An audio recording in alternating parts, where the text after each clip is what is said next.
Welcome to today's lesson. Today we'll be looking at the theory of supply.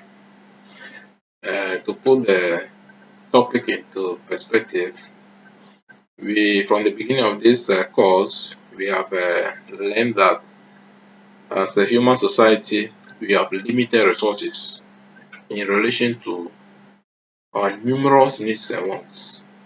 So, in order to satisfy our numerous needs and wants with the limited resources, society has come out with two main propositions as to how we can manage these limited resources to the benefit of everybody in society.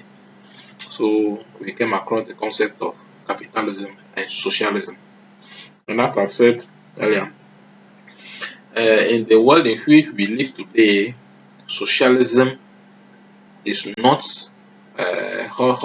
what determines uh, or the resource allocation in our society today is not based on socialism. Rather, it is capitalism which uh, which is ruling the world now. Now, for capitalism, we we rely on the market. See, the market is like a mechanism that coordinates the activities of consumers and producers. So, in the capitalist market, markets play an important role in resource allocation. Now, in this market, there are two major players: the consumers and the buyers. So the consumer side is what deals with demand, and the producer side is what deals with supply.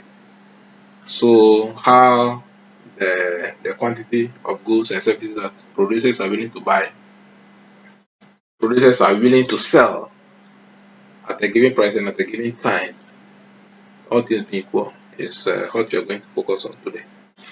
So what is supply? Supply of a commodity. Uh, if you read many textbooks, you find several definitions of hot supply of a commodities. But basically, supply may be defined as the various quantities of goods and services that producers are willing and able to offer for sale at a given price and at a given time, all other things being equal. Supply of a commodity is influenced by many factors. But in our definition of supply, we have seen only price at play, while all the other factors that influence supply are assumed to be held constant. That is, they are not changing. So the definition of supply relates quantity supplied to the price of the commodity. Positive relation between price and quantity supplied. Assuming that all the other factors that influence supply for the commodity are held constant.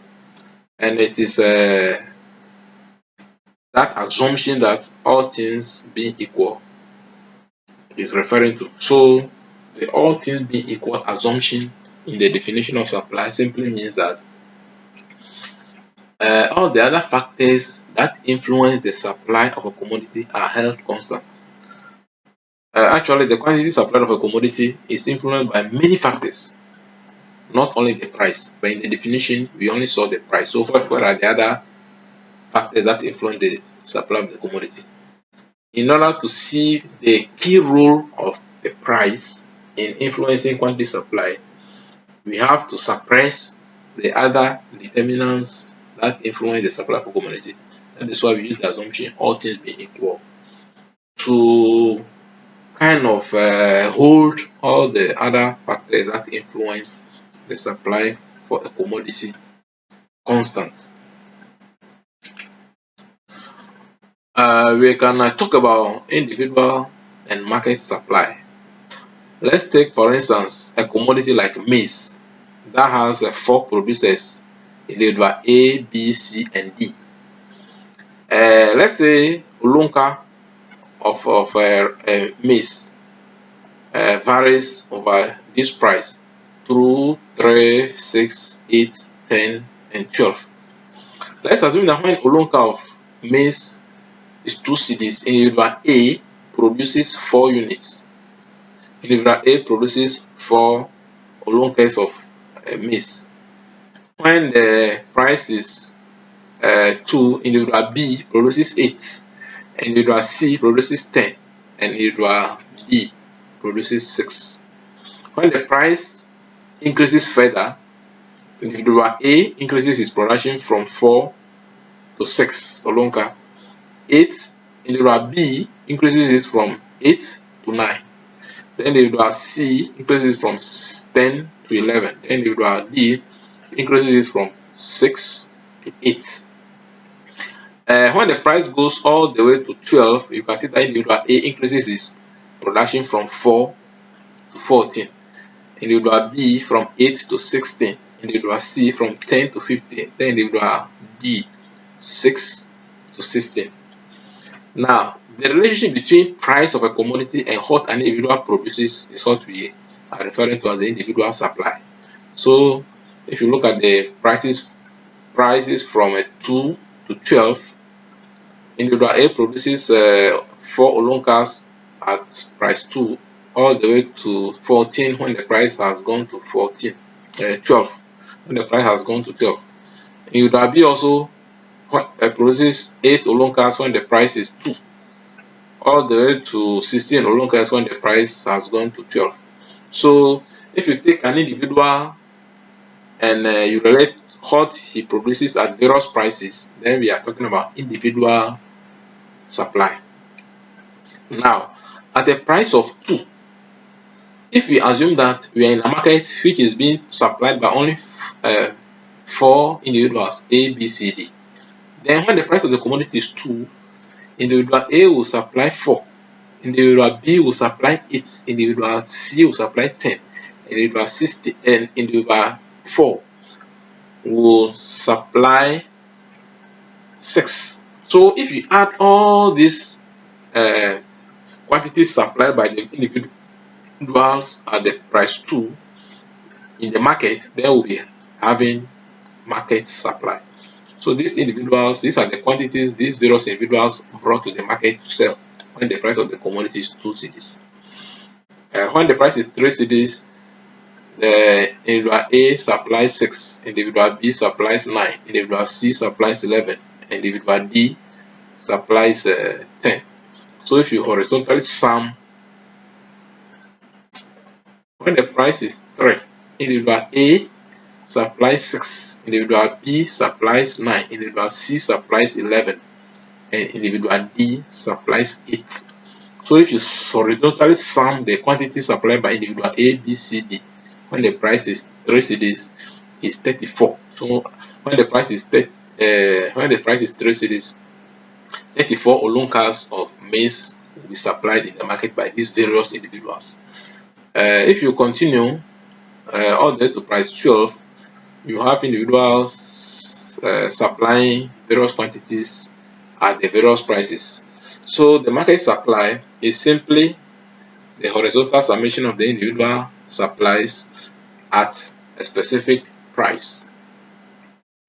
In our analysis of supply, we will focus on the market supply of a particular commodity. The market supply of a particular commodity.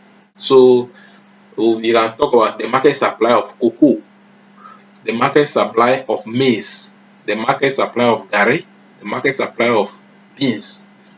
That kind of. So our analysis of markets is about analyzing the supply and demand of a particular commodity, not all commodities at the same time. No, demand and supply of a particular commodity at a time. That is the kind of analysis we'll be doing. And in our analysis, we'll be using the market supply.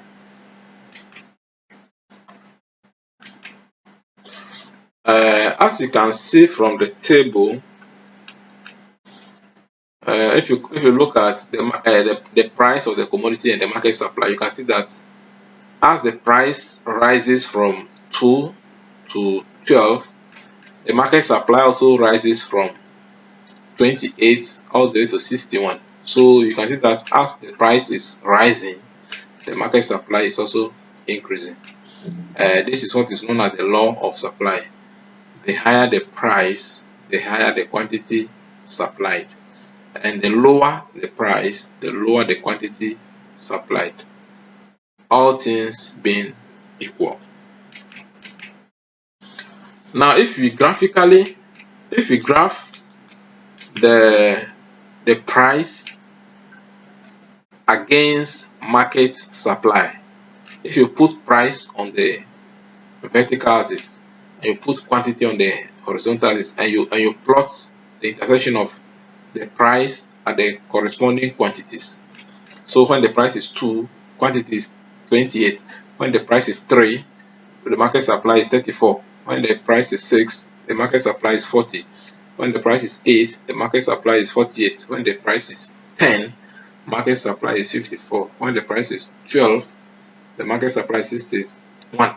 If you plot all these points on the graph and join it together, we'll have an upward sloping curve, which we will call the supply curve. The supply curve is just a graphical illustration of the demand schedule we have seen earlier, which is an upward sloping curve from left to right, indicating that the higher the price, the higher the quantity supplied, and the lower the price, the lower the quantity supplied, all things being equal. So this is how a typical supply curve looks like. It's an upward sloping curve, the price on the vertical axis and the quantity supplied on the horizontal axis. Per our basic knowledge of graphs, Q1 is larger than Q0, and P1 is greater than P0. So in our analysis, this is the kind of graph we will not be drawing graphs to scale with 1, 2, 3, 4, and that kind of. When we draw a graph this way, our understanding is that Q1 is greater than Q0 and P1 is greater than P0. Let's look at some of the factors that influence the supply of a commodity. The most important factor that influences the supply of a commodity is the price of the commodity. People are in business to make money. So when the price of the commodity goes up, all other things being equal, the profitability of the business increases. And because people are in business to make money, they will tend to produce more to take advantage of higher profits. So the higher the price, the higher the quantity supplied. Then we can also look at the price of other related commodities. When people are in business, they always do comparison to see how prices of other products are faring in relation to the price of the good they are producing. So whether they should produce more of what they are currently producing or they should produce less depends on how the prices of other commodities are behaving. If price of other commodities are doing badly, then it's better they keep doing what they are doing and produce more of it. But when the price of other goods are doing better, there's likelihood that producers will abandon whatever they are producing and shift to the production of other commodities. So the price of other commodities can also influence the supply of a commodity. In another angle too, the production of certain items depend on the use of other items. For instance, if you want to produce cement, you need several materials to produce that cement. Therefore, the price of other items that are used in producing cement can influence the quantity of cement that should be produced. The next thing we'll talk about is number of producers. Generally, the more the number of producers of a particular commodity, the higher the supply, and the lower the number of producers, the lower the quantity supplied. Assuming all other factors that influence supply are held constant. Then cost of production. Cost of production also affects supply. When the cost of production goes up, profitability of production decreases, and this can actually decrease supply. But when cost of production is lowered, then profitability of businesses increases, and with higher profit prospects, entrepreneurs will want to produce more in order to make more profit. So high cost of production lowers supply, while low cost of production increases supply. Then the state of technology. Technology also plays an important role in production. Technology has to do with the use of machines and other tools that enhances our ability to produce more of a commodity. All things being equal, the the more technology you involve in production, the higher the output you produce, and hence the higher the supply. If you take our farmers for instance in our part of the world, even though a lot of people are into farming, because the technology we use in farming is very rudimentary, we can't produce much. But if you go to the developed world, where a lot of machines and technology is employed in farming, even though small percentage of the people are into agriculture, they're able to produce enough to feed themselves and even sell to us. So state of technology. If you go to China today, virtually everything you see on our markets are coming from China. Why? Because they are using the state of technology. Technology allows you to produce things on large scale. So if you adopt modern technology, it will allow you to produce a lot of goods. Expectation about future prices. Future prices can also influence supply of commodities. If you know that price of certain commodities will increase in the future, and you have a lot of them, you will not want to sell them. You would like to store them so that when prices rise in the future, you can sell them. Or when you expect prices to rise in the future, you can produce a lot of them today and store them, and so that as price goes up in the future, you can sell them. The same when price if you expect prices to fall in the future, you produce and sell a lot more today in order to take advantage of high prices today. Another factor that influences supply is government policy, and it has to do with the effect of taxes and subsidies. Taxes on production inputs make them more expensive. So when this production input become more expensive, the profitability of businesses become lower.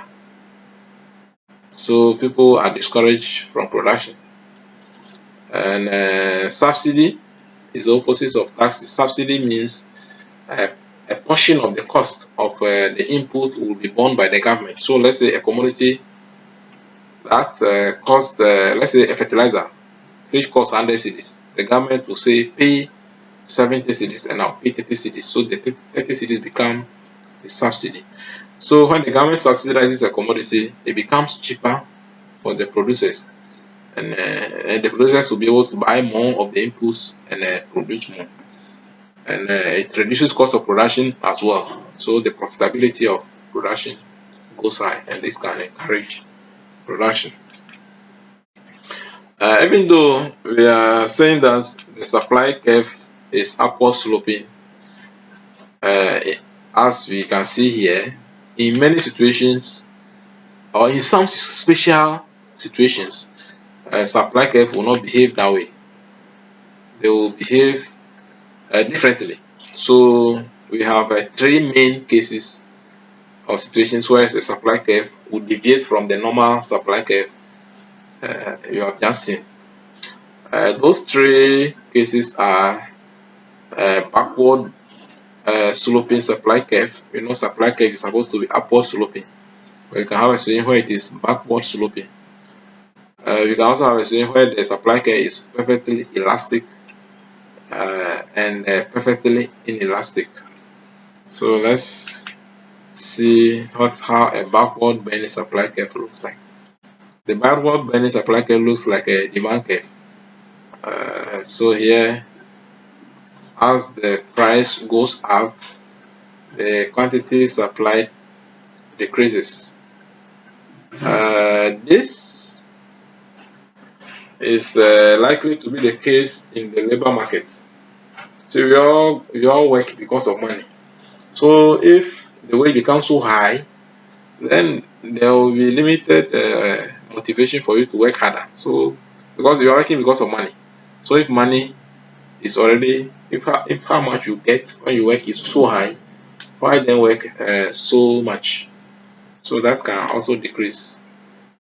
So high wages can decrease people's willingness to work. So that is the case with a backwards bending supply curve. Then we can also have a case where the supply curve is perfectly elastic.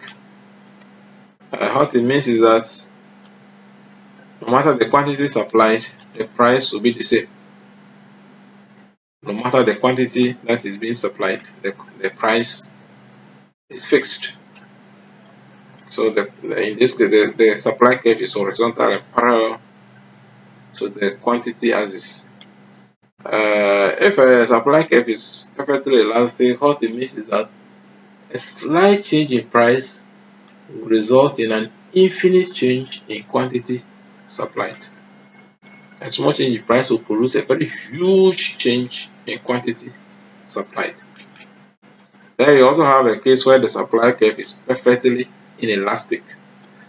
In this case, the supply curve is vertical, meaning that no matter the change in price of the commodity, the same quantity will be produced. That is, a change in the price of the commodity doesn't affect the quantity uh, supplied or available. For instance, let's say you are a real estate owner and you have 100 plots of land.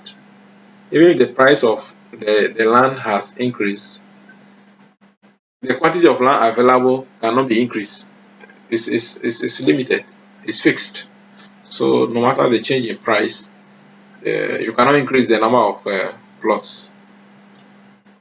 So this is the case of perfectly inelastic supply. So a change in price has no effect on quantity supplied. Now, we want us to look at the concept of change in quantity supplied and change in supply. We have situations where a change in the determinants of supply can influence the quantity supplied of a commodity. When any of the determinants of supply changes, the quantity supplied of the commodity will also change. Uh, but we can segregate this into two main cases. We can have a situation where when the price of the commodity changes, the quantity supplied also changes. And this is a situation called change in quantity supplied or movement along a given supply curve. So in this diagram, we can see that when the price is P naught, quantity supplied is Q naught. But when the price goes up to P1, quantity supplied increases from Q naught to Q1. In this case, more is being supplied because the price has changed. And this is the situation of change in quantity supplied. We can also have a situation where the price may not change, but the quantity supplied can increase or decrease. And when that situation happens, we call it a change in supply or shift in supply. This will happen when any of the determinants of supply changes apart from the commodity's own price.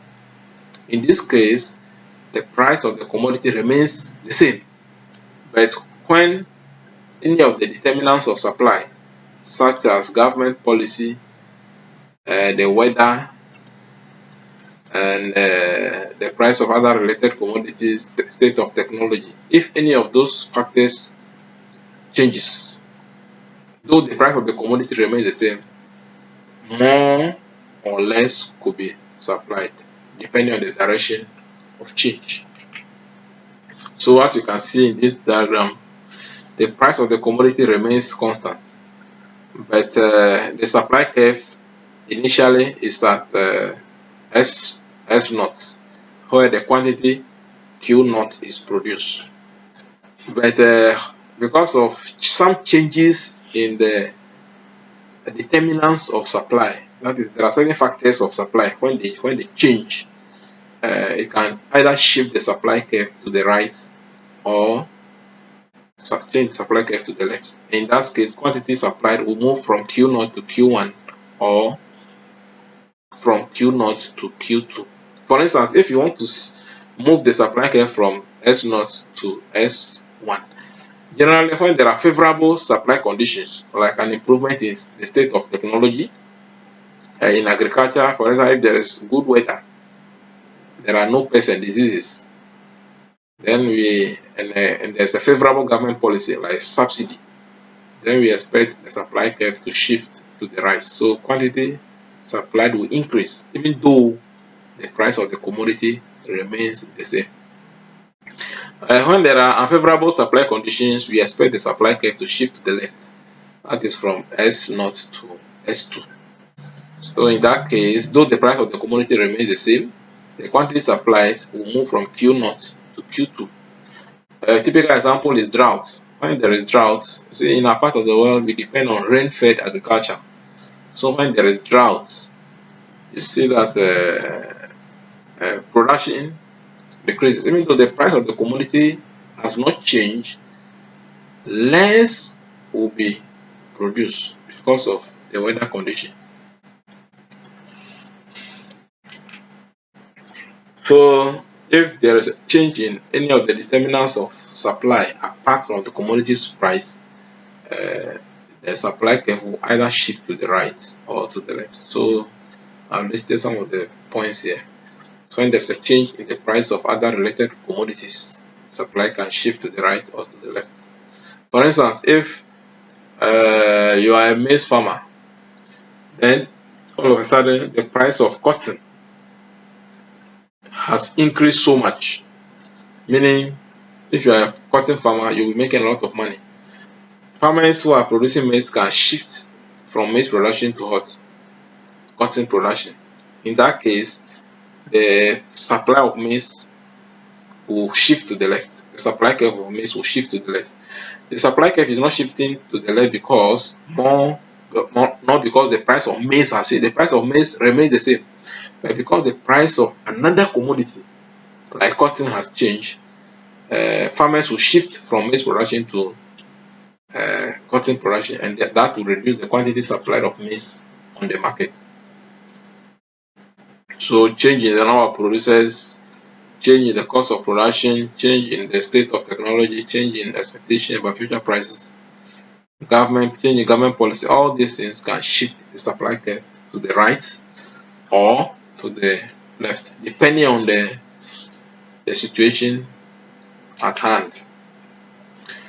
The last item I would like us to look at under the concept of supply theory is the price elasticity of supply.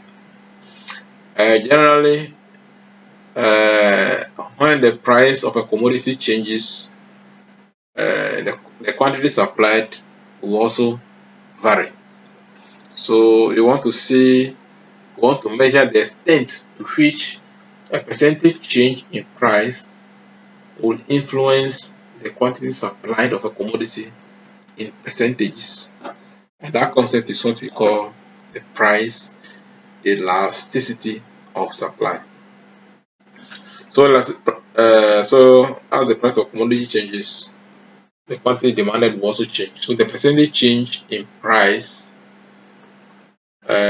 resulting in percentage change in quantity supplied is what is known as the price elasticity of supply. We can calculate price elasticity of supply by two ways. That is using the point elasticity formula or using the arc elasticity formula. In this course, because we are not dealing with equations, we will not be using the point elasticity formula. Rather, we'll be using the arc or midpoint elasticity formula. The arc elasticity formula is the same as the midpoint elasticity formula, and this is what is written here. Gamma S is equal to Q2 minus Q1 over P2 minus P1 times P2 plus P1 over Q2 plus Q1,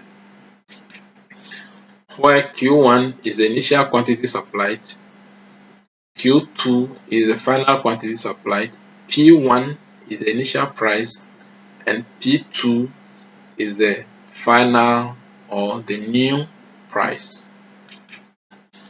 In principle, the coefficient of price elasticity of supply is positive. This is because the higher the price, the higher the quantity supplied. So we generally expect the price elasticity of supply to be positive. Now, when you calculate price elasticity of supply, you can have 5 possible results.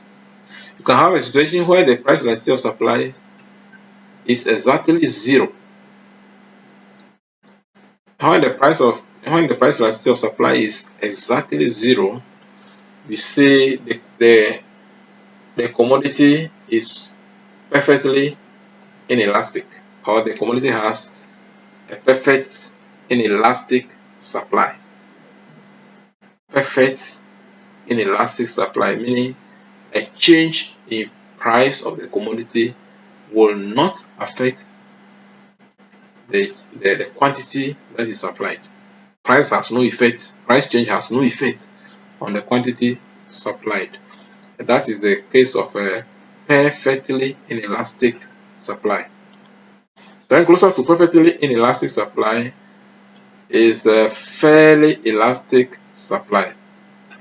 It's fairly closer to, or before I go to that one, let me also jump and move to a case where you can do a price elasticity of supply calculation and get a result that is exactly 1. In the first case, the result is exactly 0, but in the second case, the price is exactly 1. When you do a price elasticity of supply and the price is exact, and the coefficient of price elasticity of supply is exactly 1, we say the supply has, or the price elasticity of supply is unitary. How does that mean? It simply means that if price increases by 1%, quantity supplied will also increase by 1%. If price decreases by 5%, quantity supplied will also decrease by 5%. That is how to produce a case where the coefficient of price elasticity of supply will be exactly equal to 1. We can also have a situation where the price elasticity of supply, which is the third case I'm going to look at, will be very, very large. That is, it will be positive infinity. In that case, a small percentage change in price will produce an infinite change in quantity supplied. So if you were to draw an urban line from 0 to positive infinity, at the extreme left, we'll have price elasticity of supply, which is 0.